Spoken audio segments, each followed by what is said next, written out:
In this video, I'm going to show you how to have multiple charts on TradingView.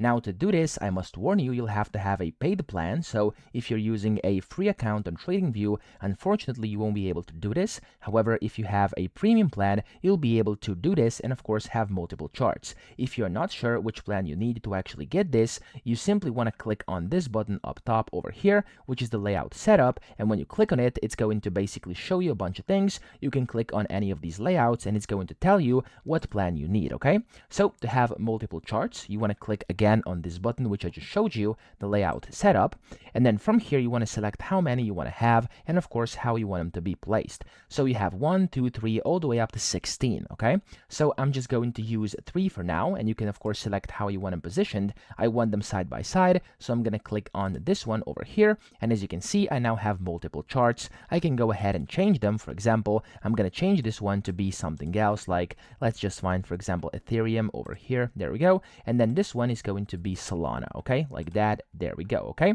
and now I'm viewing all 3 charts next to each other just like that. Okay, which is actually quite crazy. Okay, so that's how to have multiple charts on TradingView. And if you want to go back again, go up top over here and switch back to normal, or you could go and switch to any of these that you want. I hope this video helped you out. If it did, please subscribe to the channel and help me out as well.